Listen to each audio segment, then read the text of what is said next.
Welcome back to How It Makes Up, guys. Today I'm here with my gorgeous model Grace, and we are going to do a kind of vintage inspired makeup, a little bit of a nod to the pin-up and kind of vintage looks in general. So I'm going to start paling down the base ever so slightly of Grace's skin using this really gorgeous primer by Paul and Joe, and this is their Moisturising Foundation Primer in 01, which just adds a little bit of a kind of more milky complexion, which I think is quite reminiscent of that kind of era as well. And I'm just going to take a Sigma brush and I'm just going to kind of take that over the skin, and it does almost go quite translucent on the skin, so you can work with foundation over the top and that won't matter. Next I'm going to take the Yves Saint Laurent foundation. This is in the Two Tonic Clash foundation, and I'm going to use shade BD10, and I'm going to use the same brush and I'm just going to buff that over the skin. I'm going to kind of buff it into the skin as well. Don't forget your ears, especially if you've got an updo. And I'm just taking a Bobbi Brown buffer face brush just to kind of buff that into the skin, because we're going to go onto the eyes in a minute, but I want to leave concealer till last so that I can go back in and touch up any areas that I want to once we finish the eyes. So I'm going to take this palette by Estee Lauder, and it's got a really beautiful choice of kind of browns, taupes, mushroomy colours, and almost like a bit of an olivey green, which I want to use just as a kind of slight variation of colours on the eyes, but it's more kind of adding that kind of shade, contour and tone on the eye. I'll put in the description box what the name of this palette is because it's come off the back of it. So starting with the lightest shade, I'm just going to put a wash of that over the lid and into the inside corner. And I'm going to do that with a MAC 217.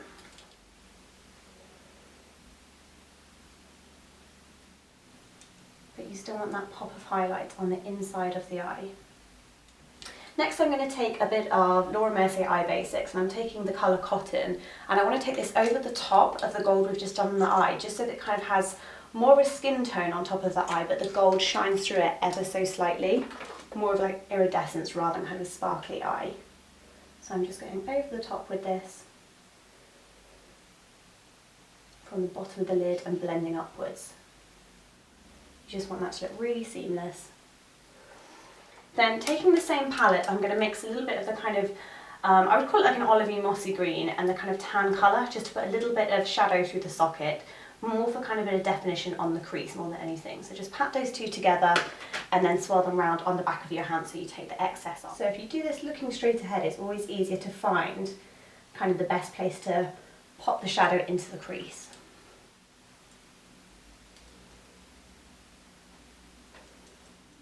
So I'm going to take MAC Brow Pencil in Fling, and I'm just going to add a little bit more definition just to give it that kind of really nice retro brow. So you want quite a good arch. I'm just feathering that through. You want to keep it quite light on the inside and then really work up towards that arch on the outside. So create that point on the arch and just feather that through, but still work with your natural brow shape.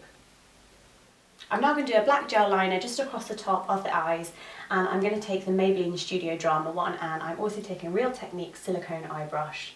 So I'm going to take off a little bit and put it on the back of my hand, and close your eyes, and just starting really along the lash line first. So just keep it quite close, but you want to go all the way along as well with this,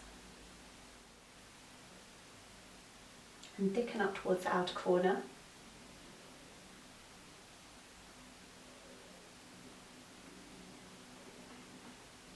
And open, hold close. And if you just lift the lid as you're applying your liner, it helps you get right into the root of the lashes as well. And then just look straight ahead for me. And then looking straight ahead, you can just go to your point that you've created and just join that up. And close for me. And just keep that all quite elongated. And it's about lengthening and just kind of pulling the eye out really. And then look that way and down. And then what you want to do as well, especially because Grace has got such light lashes, I'm going to go and tight line along the inside. So I'm just painting right the way down to where the skin shows. Next I'm going to take my Shimmering eyelash curlers, and I'm just going to give Grace's lashes a little curl. So look right down for me, Dan. So I'm just going to go right in. Does that feel okay? Yeah, that's fine. Close to the lash line as possible, and just tilt it back a little bit as well. And then get even more length on the lashes as well. Next I'm going to take L'Oreal Miss Manga Volume Mascara, and I'm going to apply that to the top lashes, And then I think we're going to add a few individuals as well. I think it's a good way to put mascara on first. Look down for me, darling. Because then you can see how long your lashes are and how much more you need to give. I think with that kind of vintage eye, you do want fluttery eyelashes. So I would either opt, if you're not going to do a strip lash, at least a corner lash or some individuals. And that way down for me, darling. Especially when I'm working with people with blonder lashes or lighter eyelashes, something like a fan brush is a really good way just to take a bit of excess mascara, look down for me, and then just take it right to the top roots. So you can literally turn every single eyelash black. With what's left on the bottom of the fan brush as well, you can take a tiny bit of that onto the bottom lashes. So taking a pack of the Ardell Knot Free lashes, I'm just going to apply a mix of medium and small lashes actually, and these are the knot free ones, which are much more natural, and especially for red carpet, I find these are really good because they are undetectable under camera lights. Using a bit of duo and some tweezers, you're just going to let the glue go tacky and then apply a few where you want them, and I'm going to concentrate them more on the outer corner so they look really fluttery. So I've just got the glue on the end, and you literally, as long as the glue is tacky enough, you just pop it down. So again, I'm placing a couple of long ones right on the outer corner as well, but mostly medium and long.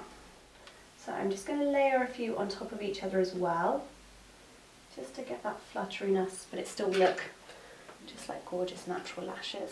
So now the lashes are dry, I'm just going to reapply with a little bit more mascara, just to kind of really get that nice winged out outer lash coming together. So just paint the tips. And then the only thing left to add as well to the eyes is taking a white eyeshadow, and this is just one by Makeup Forever, but any white eyeshadow will do. And you're just going to pop this up into the brow bone just to kind of create a really strong arch. So I'm using a Nars number 12 brush, and this is just going to kind of highlight our arch. So I'm literally taking a small amount and just kind of buffing that through, and then just with your buffing brush before, make sure your edges are nice and clean. And turn the other way for me. Same into this brow.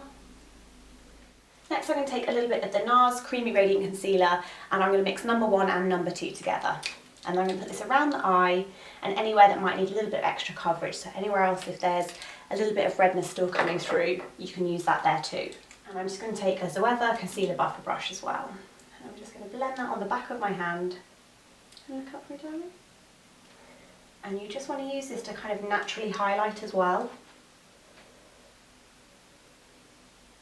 To really kind of add a bright pop under that eye. You want to take a little bit of this around the nose as well.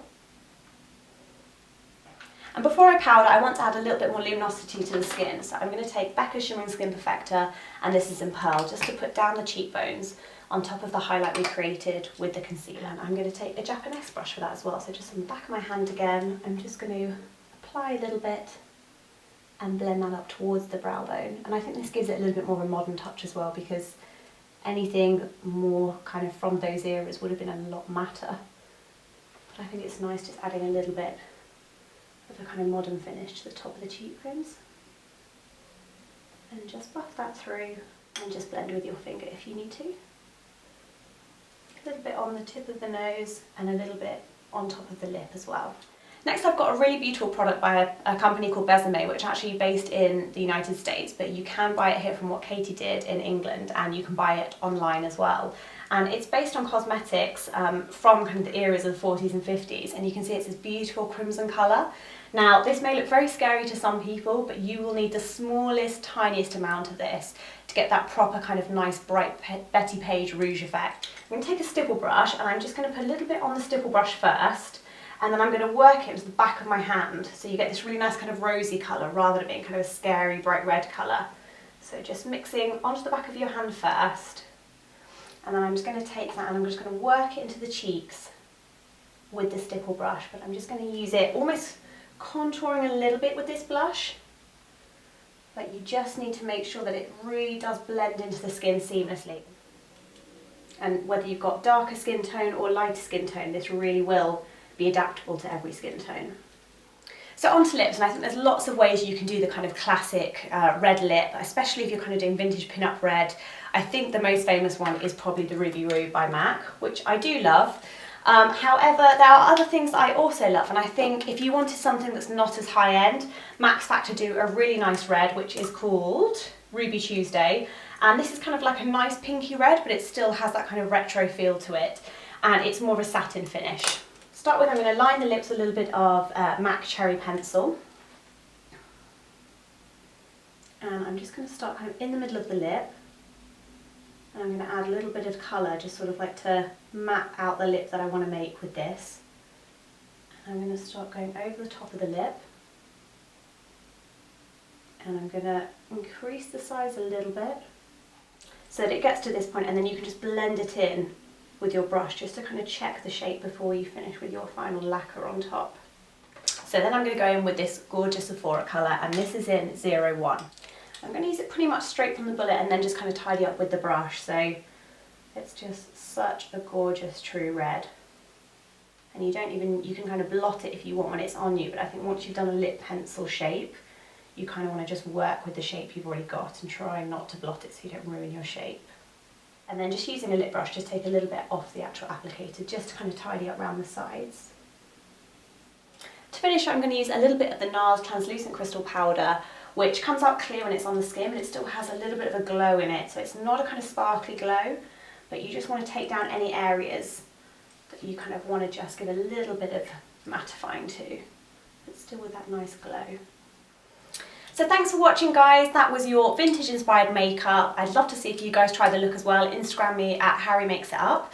And I will see you soon for more videos. Please like and subscribe, and thanks for watching.